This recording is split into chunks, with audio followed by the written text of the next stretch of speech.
Hi, I'm Shauna, this is Shauna's World. Welcome or welcome back to my channel where I focus on living well, physically, mentally and spiritually. So for today's video, I'm going to be taking you through my favourite daily practices. And when I set out to make this video, I was thinking, oh, I'll make a video of morning routines because I love watching morning routine videos. And I find it really inspiring, and I was like, oh, I'll create something like that. And then when I reflected, I thought I don't really have a morning routine. I do try and fit things into my morning, and I do have daily practices, but it's not a set thing I do every day at the same time in the same way, and a lot of times it's not in the morning. So I thought I'm just going to share my daily practices, things that I try to do every day in order to feel better physically, mentally, spiritually, emotionally, all of that. I've been on a bit of a journey with all of this, basically because when I started kind of my healing journey, I thought, oh, I need to be really regimented in all these practices, and it's really important that I stick to the things I set out to do, otherwise I'm not going to get better. And there is an element of truth in that you have to do the work in order to heal. But definitely it's important to listen to your nervous system, listen to your body and do what feels right for you.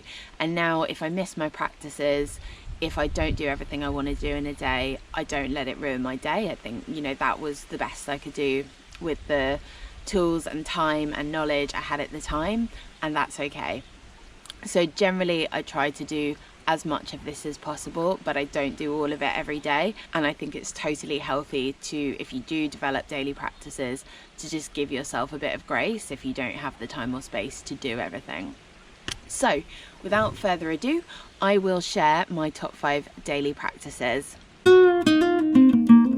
Breath work. Okay, I've made a lot of videos about breathwork and still probably have lots more to make. As a facilitator, I love breathwork. I think it's so powerful, and it's the #1 thing I try to get in every day. Since I started my breathwork journey, that's been the singular most thing that has allowed me to really let go of trauma, let go of the things that are holding me back. And while not every session is a big release or leads to long-lasting change, I do feel like cumulatively doing a little bit of breathwork every day makes such a difference. And it looks different every day. So most days I try to do a bit of conscious connected breathing before I go to bed. When I'm doing it on my own, I usually do only about 5 minutes, and that is enough for me. I just feel really nice and clear afterwards, and it's a lovely way to end the day. I also often do a practice called Ananda Mandala, which is a 20 to 30 minute practice involving breathing technique and mantras and chanting, and I love it. I don't do it every day because I just find it hard to make the space for it, but when I can, love doing it. Also just doing things for relaxation like 4-7-8 breathing or box breathing, just a few rounds.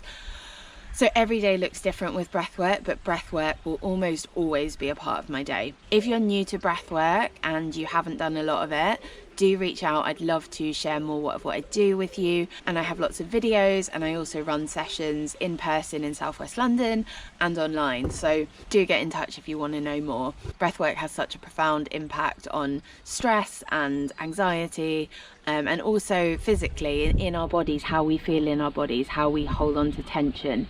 It's just, yeah, I could talk about it all day. I love breathwork.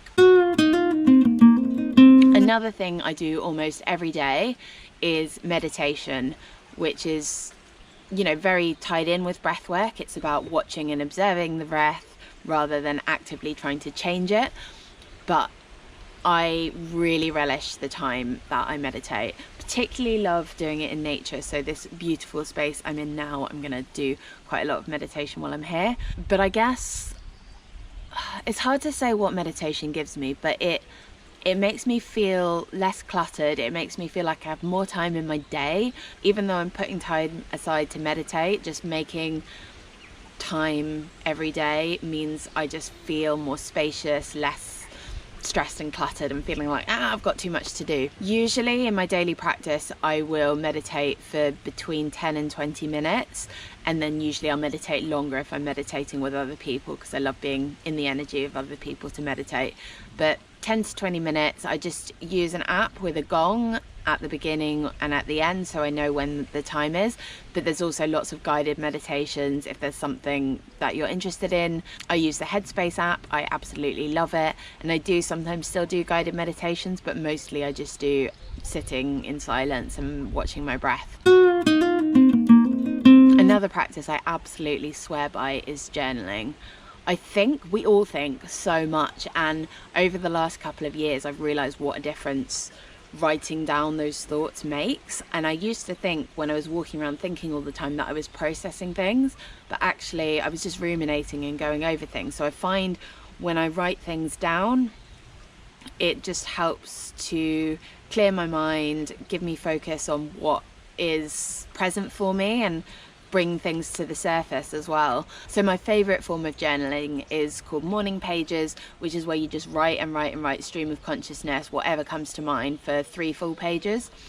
And that helped me so much to just process what's coming up, because in a page of journaling, often you kind of think, you know, it's the surface level stuff, but it's when you get to the 3rd page and you're like, oh, I don't know what to write, I don't know what's going on, and then other stuff starts to come up and you start thinking, oh, I didn't realize how prevalent that was, and you start to explore new things. So that's a really powerful practice.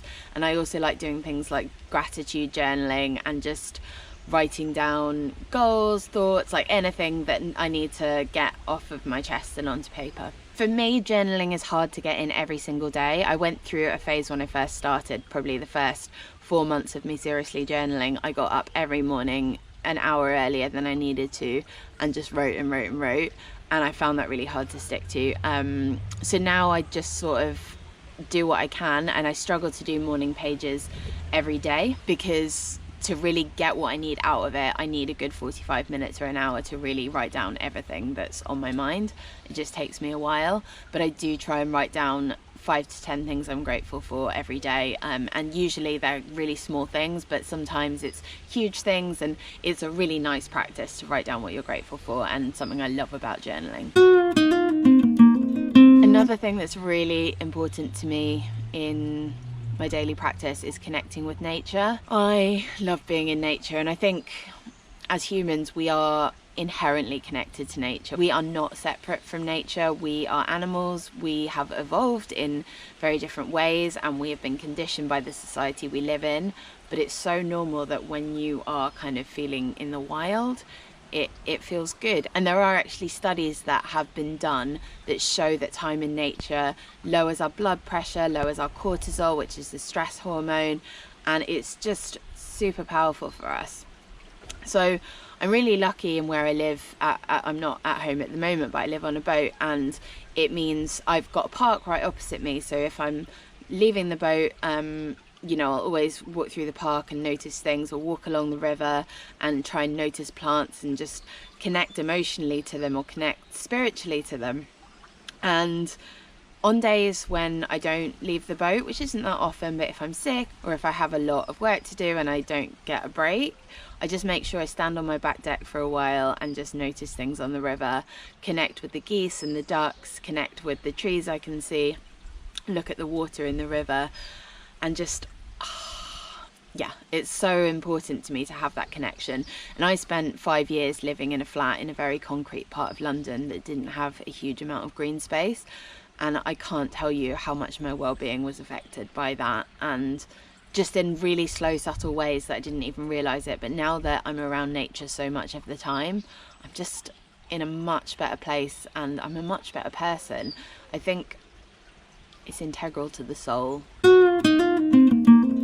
And then the final thing that I try to bring to every day, although not every day, but most days, is exercise. I feel like it's really important to move my body and get the blood flowing and feel good. And I think a lot of my daily practices are very yin, very inward looking, very calming, and I really love to do something that's more yang, getting the blood flow up and really kind of getting the energy going. And I feel like that's a great way to kind of burn stuff off and kind of, especially if you've had a stressful day, just kind of, I love running. Running is my favourite form of exercise at the moment, to just kind of blow off the cobwebs and release some energy. And yeah, I find that very powerful. I also do lift weights, and that's another very yang exercise for me, and I definitely feel better on days when I do that more yang, more power driven exercise. But also sometimes moving might be something like yoga. And when I do yoga, I prefer a yin method, which is very, you hold each posture for 3 to 5 minutes and it's very slow, and I love that. But actually recently I haven't been doing that much yoga, because when I have done exercise I've been more focused on the kind of energetic side of things. I'd like to get a healthy mix of both in, because I really enjoy both styles of exercise, but there's only so many hours in the day. I would say exercise is really important to me, but I also know exercise can be a contentious issue for a lot of people, and sometimes if you've historically used exercise to punish yourself or not as a way to be kind to yourself, then it can bring up a lot of feelings. And something a therapist once said to me about exercise is, it is important to do that, but a lot of people, when they can't connect with exercise for whatever reason, they feel a lot of the same benefits that we get from exercise from things like massage. So things that are moving the muscles and getting the blood flowing. So if for you exercise doesn't feel right, just self-massage or booking in for a massage, that can bring some of those benefits out. So those are my top 5 daily practices and the things I do most consistently. So there are other things I do explore a bit, like EFT and tapping and mantras and affirmations and things like that, but I wouldn't say that's super regular practice for me. I'd love to hear if you have any daily practices you like to explore or that you do each day, or if you have a morning routine and how that works for you. So let me know in the comments if that is you, and I get so inspired by other people's daily routines and habits, so do share. If you enjoyed the video, please do give it a thumbs up. It supports the channel, it's free, and it helps other people to find my videos. And if you want to see more from me, please subscribe to my channel, and I will be sharing more videos on living well. Thank you again for watching today. It means a lot to have you here, and I hope you have a wonderful rest of your day. Bye.